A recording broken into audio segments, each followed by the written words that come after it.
আজ আমি বিউলির ডালের বড়ি দিচ্ছি। তো বড়িটা বেশিরভাগ আমার দেওয়া হয়ে গেছে। এই যে ডাল এইভাবে ফেটিয়ে নিতে হয়, নিচে এইভাবে ফেটিয়ে নিয়েছি। আমার অনেকটাই ফেটানো হয়ে গেছে, দিয়ে বড়ি অনেক বসানো হয়ে গেছে। এখন আমি একটু দেখাচ্ছি কেমন করে বড়ি বসাতে হয়। এই যে এটাই করে অল্প অল্প করে নিয়ে এরকম করে ফেটিয়ে নিয়ে এইভাবে দেব।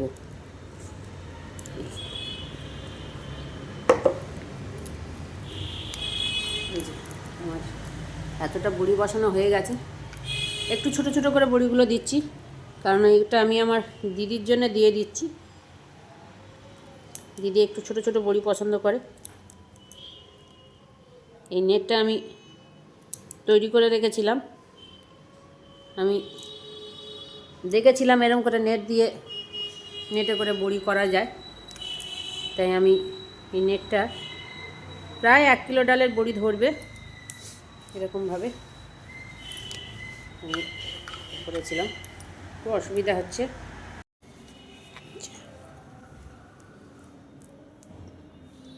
বড়িগুলো দিচ্ছি এরকমভাবে। একটু বড়ির নাক একটু কমই উঠছে, গলা ভেঙে যাচ্ছে আমার। অনেকটাই ডালের বড়ি দেওয়া হয়ে গেছে সকাল থেকে। একা হাতে তো খুব অসুবিধা হয় ডাল বাটা। যদিও ডালটা আমি মিক্সিতে বেটে নিয়েছি, তো মিক্সিতে বেটে নিয়ে দিদি আবার বললো যে আমার জন্যে শুধু মৌরি দিয়ে আর আদা দিয়ে করে দিবি। এই ডাল ধুয়ে টুয়ে দিদি সব রেডি করে রেখেছিল। আমি কালকে বিকালে শুধু নিয়ে এসে আজ সকালে বেটে আর দিতে শুরু করলাম। একটু বেলাই হয়ে গেছে। দিদি বলেছিল 2 দিন ধরে দিতে, কিন্তু যেহেতু ও পুরো ডালটা ভিজিয়েই দিয়েছে, আবার বড়ি টক হয়ে যাবে ফ্রিজে রাখলে, তাই একটু কষ্ট হলেও একদিনেই সবটা দিয়ে দিলাম। কতটা ভিজিয়েছে তো কী জানি, মনে হয় 1 কিলো ভিজিয়ে দিয়েছে। 1 কিলো ডালের বড়ি দেওয়া একা হাতে বেশ কষ্টকর, তাও চেষ্টা করছি। নিয়ে এসছি টেনে প্রায়, আর এইটুকু আছে বাটা। এটাও হাফ ফেটানো হয়ে গেছে। ওই দেওয়ার সময় একটু একটু করে ফেটিয়ে দিয়ে দিচ্ছি। লোকে কাপড়ে দেয়, কেউ কলা পাতায় দেয়, কিন্তু ওগুলো আমি ঠিক করতে পারি না। আমি বড়ি দেওয়া শিখেছি এইভাবে নেট দিয়ে। কারণ আমি আগের অনেক ভিডিওতে বলেছি যে আমি বহুদিন নদিয়াতে ছিলাম, ওখানকার কালচারটা আমার মধ্যে ঢুকে গেছে। ওরা এরকম করে বড়ি দিত, তবে ওরা এরকম একা দিত না, ওরা কয়েক কিলো ডালের বড়ি একদিনেই দিত, এবং অনেক মহিলারা মিলে এই বড়ি দিত ছাদে বসে। তো আমার তো ছাদে বসে দিতে হয় না, আমি আমার ডাইনিংয়েই বসে এখন আপাতত দিচ্ছি। আমার বারান্দাতে এত সুন্দর রোদ্দুর যে আমার আর ছাদে যেতেই হয় না, এখানেই হয়ে যায় বড়ি দেওয়াটা। তো আর এই যেটার উপরে দিচ্ছি এটা তো এরকম করে আমি বানিয়েই নিয়েছি। এরকম আমার 2টো আছে। তো দীর্ঘদিন পড়েছিল, যেহেতু আমার বাড়িটা ভেঙে ফ্ল্যাট হলো, তো একটা আমি আমার গ্রামের বাড়িতে রেখে এসেছি। একদিন গ্রামের বাড়ি গেলে আমার গ্রামের বাড়িটা আমি পুরো ভিডিওতে দেখাবো। ওখানে আমার কিছুই দেয়নি আমার শ্বশুরমশাই, ওই শুধু আমার একটি ঘর আছে, আর আমি ঘরের সঙ্গে একটি রান্নাঘর আর একটি পায়খানা বাথরুম করে রেখে এসেছি, আর দুদিকে 2টো বারান্দা আছে। এই আমার ওখানকার সংসার।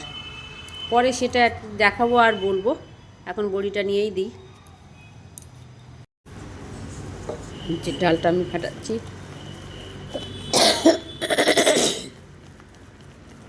এই ডাল এত ঠান্ডা। এটা নদিয়াতে না দেখতাম কলাইয়ের ডালে দিত, কিন্তু আমাদের শহরে তো কলাইয়ের ডাল বলে কিছুই নেই, বিউলির ডাল আছে। বিউলির ডালটা বাজার থেকে কিনে নিয়ে এসে আগের দিনে ভিজিয়ে ভালো করে পরিষ্কার করে ধুয়ে টুয়ে নিয়ে বেটে নিতে হয়। নিয়ে তারপরে তার সঙ্গে মশলা যে যা মিশিয়ে দেয়, তবে ওই বড় বড়ি দিলে বেশি মশলা দেওয়ার দরকার নেই।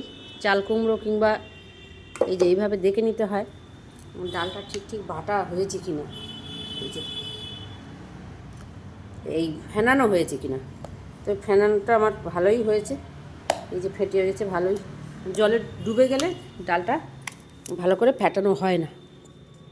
আর এই যে ভেসে উঠলো সঙ্গে সঙ্গে, এতে ডালটা সুন্দরভাবে, তার মানে আমার ফেটানো হয়ে গেছে। এই হয়ে গেল। এবার এখান থেকে এইভাবে তুলবো আর বড়ি দেব। একটু বড় বড় দিলে হতো, তাড়াতাড়ি হয়ে যেত, কিন্তু একটু ডালের বড়িটা বড্ড ছোট ছোট দিতে হচ্ছে, যে জন্য আমার সময়টা অনেকটাই লেগে যাচ্ছে। আমি বড়ি দিই, তার মধ্যে আবার শহরে তো চাল কুমড়ো পাওয়া যায় না, আমি একটু মৌরি আর পেঁপে দিই। কিন্তু দিদি বলল যে না না, পেঁপে টেপে আমাকে দিবি না, আমার শুধু আদা আর মৌরি দিয়ে করে দিবি। তাই আদা আর মৌরিটা দিয়ে যেটা দিয়ে দিলাম।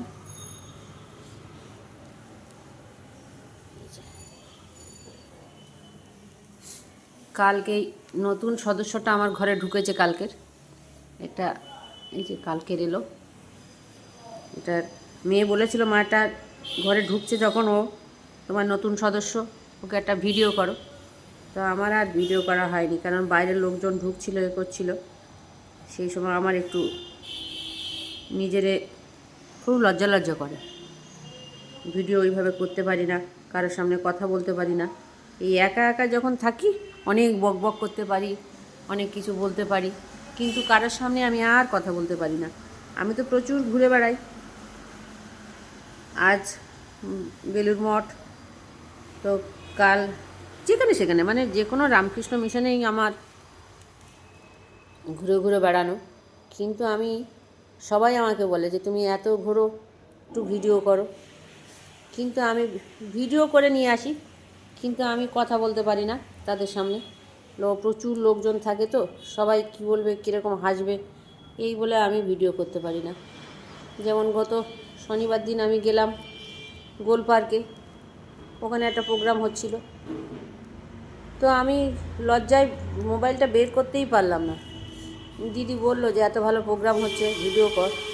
দিদি বলে মাঝে মধ্যে যে ভালো ভালো প্রোগ্রামগুলো ভিডিও করতে পারিস তো। আর একদিন ওরকম গিরিশ মঞ্চে অনুষ্ঠান ছিল, সেও গেলাম। তো আমাদের রামকৃষ্ণ মিশনের বিভিন্ন অনুষ্ঠান হলেই আমি চলে যাই, দিদির সঙ্গেই যাই। চলে যাই মানে দিদির একটি গ্রুপ আছে, সেই গ্রুপের আমিও থাকি ওদের সঙ্গে, কারণ আমার একাকিত্ব জীবনে ওটা একটা নিত্যসঙ্গী। কর্তামশাই থাকে, কিন্তু ওনার ওসব ভালো লাগে না। উনি একটু ঘর কোনো লোক, ঘরে সারাদিন বসে থেকে মোবাইল দেখে সময় পার করেন। ঘরে তো টিভি নেই, তাই মোবাইলই ওনার সঙ্গী। ঠিক আছে, এইভাবে আমি বড়িটা দিয়ে নিই, দিয়ে তারপর আবারে তো আজকের আমি আবার আমার জন্যে একটু, আমার জন্যে মানে আমার মেয়ের জন্যে একটু ভাজা বড়ি দেবো। সে ডালও আমি রেডি করে রেখেছি, দিদির ডালের প্রায় বড়ি শেষ, আর এইটুকু আছে। এটুকু দিলেই আমার দিদির জন্য দেওয়া শেষ হয়ে যাবে। এটুকু দিয়ে নিই।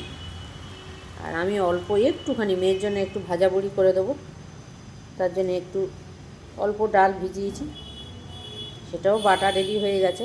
ওটা আমি একটু মশলা দিয়েই করব, ওর সঙ্গে একটু অন্য অন্য মশলা দেব, কিছু মশলা দেব, দিয়ে যাতে ও একটু ভেজে খেতে পারে, কারণ ওর একটু নিরামিষের প্রতি ঝোঁক ছিল বরাবরই, মাছ চিংড়ি কমই খেত। আর এখন তো যেখানে থাকে মাছ চিংড়ি ভীষণ কম পায়।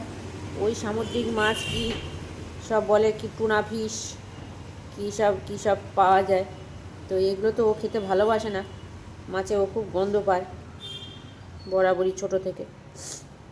তো সুতরাং ওর জন্য একটু এইসব বড়ি টড়ি করে দিলে আবার ভালো খায়। আমার জামাইও বড়ি খুব পছন্দ করে, কিন্তু আবার জামাই আবার আমার হাতের বড়িটা খুব একটা পছন্দ করে না। তার একটা মাত্র কারণ, ও তো নদীয়ার ছেলে। ওর ওই ওর মায়ের হাতে ওই বড় বড় বড়ি, একটা করে বড়ি একবার 20 টাকা পিসের রসগোল্লার মতো হবে ঝোলে পড়লে, সেটা খেতেই খুব ভালোবাসে। আর আমার বড়িগুলো বিউলির ডালের বড়ি, তো অত সুন্দর হয় না দেখতে, সাদা টাদা আমারটা সব ঠিক আছে, কিন্তু ঝোলে দিলে আমার বড়িগুলো একটু বেশি গলে যায়। গলে যায় মানে কি, হয়তো দুবার যদি ঝোল ওরা ফোটায় তখন হয়তো বড়িগুলো আর আস্ত থাকে না। তাই জন্য ও বলে যে মা বড়ি কী করে করো। আর ওর মায়ের বড়িগুলো একটু গোটা গোটা থাকে, কারণ ওদের তো কলাইয়ের ডালের বড়ি আর চাল কুমড়ো টুমড়ো দিয়ে করে। কারণ আমি তো বললাম আমার তো পেঁপে, চাল কুমড়ো আর শহরে কোথায় পাবো। তাই তো সবাই আমার হাসে, আমি শহরে বাস করেও এইসব সিস্টেম করে রেখেছি বড়ি দেওয়ার। তো যখন যেরকম পরিস্থিতি, শহরে থাকলে কি আমি তো সেই এসছি কোথা থেকে সেটা তো দেখতে হবে। সুতরাং এই যে আমার দিদির ডালের বড়ি শেষ, এই এতটা বড়ি। আমার দিদি যে কী করে এতগুলো ডাল ভেজালো আমি ভেবে পেলাম না। যাই হোক, এই যে এইটুকু দেবো, দিয়ে আমার দিদির ডাল বড়ি শেষ।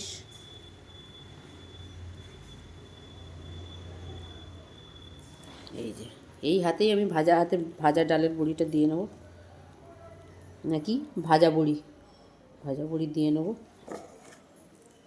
দিদির এইটুকু দিইনি, এই যেটুকু নেট বাকি আছে এইটুকুতে আমি মেয়ের জন্য ভাজা দেবো। অল্প ডাল ভিজিয়েছি, আমার আরও দুখানা যন্ত্রপাতি আছে। ওই যে বালি চালে, সেসব সিমেন্টের কাজ হলে যে বালি চালে না, ওই বালি চালাতেই আমি দিই। তো এটা যখন ফাঁকা রইলো এখানেই দিয়ে দেবো ভাবছি, ওতে আর বের করবো না। সে আবার পরিষ্কার করো, তেল মাখাও। কিন্তু এই নেটে কিন্তু এরকমভাবে শুধু বড়ি দিলে হয় না, এই নেটকে যত্ন করে আবার সারা বছর তুলে রেখে দিতে হয় তেল মাখিয়ে। যখন নামাই আবার এটাকে পরিষ্কার করে, এই যে একদম নেট পরিষ্কার, নিট অ্যান্ড ক্লিন পরিষ্কার করে ধুয়ে মুছে রোদ্দুরে শুকিয়ে আবার এটার উপরে ভালো করে তেল দিতে হয়। এপিঠে ওপিঠে দুপিঠে তেল দিয়ে তারপরে এতে বড়ি বসাতে হয়। এই ভাজা বড়ি দেওয়ার জন্যে ডাল বাটা, একটু আদা বাটা, একটু পোস্ত, একটু রাঁধুনি, একটু মৌরি, একটু সাদা তিল, কাঁচা লঙ্কা বাটা, কালো জিরে আর একটু গোটা জিরে, এইগুলো দিয়ে, অনেকে লঙ্কাটা গুঁড়ো দেয়, আমি কাঁচা লঙ্কা বাটা দিয়ে করছি। তো একটু নুন দিলে আবার জল কেটে যাবে, তাই নুন দিচ্ছি না। ও যখন ভাজবে তখন নুন দিয়ে ভাজবে। ঠিক আছে, এবার আমি এটা দিয়ে ফেটিয়ে নিই, এই হাতে করে নিচ্ছি, নাহলে আবার অন্য দিন অসুবিধা হবে। ওর আসার টাইম হয়ে গেছে, করে রেখে দিই।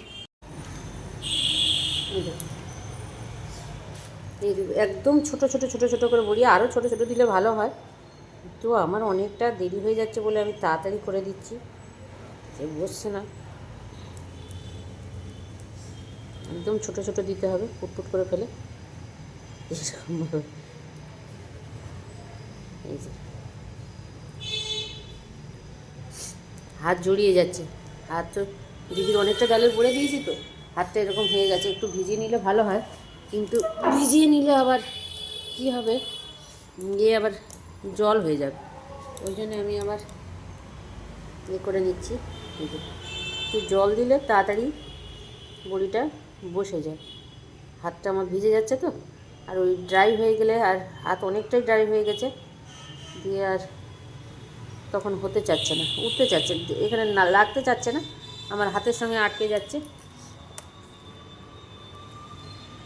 একদম অল্প বলি, একটু করে রাখি, আর একদিন দেবো ও যদি নিয়ে যায়, আর এটা এসে ও খাবে, এসে তো আমার কাছে আগে উঠবে, তারপরে ও শ্বশুরবাড়িতে যাবে। তো এখানে সরকারি চাকরি করতো, চাকরি বাকরি ছেড়ে চলে গেল বরের কাছে। তাহলে কী করা যাবে, খুব খারাপ লাগে। আজও ওর বাবা কষ্ট পায়। আমিও বলতে গিয়ে আমার গলা ধরে যায়, কিন্তু মেনে তো নিতেই হবে ওর সংসারটার জন্যে। অনেক কষ্ট করে পড়াশোনা শিখিয়েছিলাম।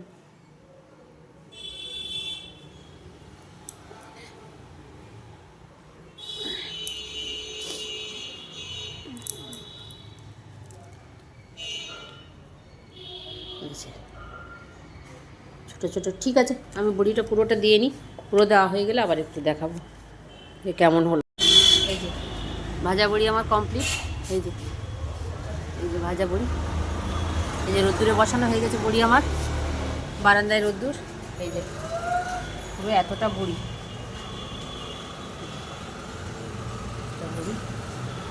হয়ে গেছে, ভাজা বড়ি। আর এটা দিদির বড় বড়ি, রোদ্দুর হয়ে যাক। আনতে গিয়ে একটু থেবড়ে গেল, আমি ডাইনিংয়ে বসে দিচ্ছিলাম তো, কিন্তু এগুলো থেবড়ে গেছে, আর হাত লেগে গেল দরজাটা কাত করে বের করতে গিয়ে। আর এই যে আমার কর্তামশাই একটা থেবড়ে দিয়েছে, আর কী করা যাবে, থেবড়ে গিয়েছে। এখন এই রোদ্দুর থাক, বড়িগুলো এই যে এইভাবে বড়িগুলো হয়েছে।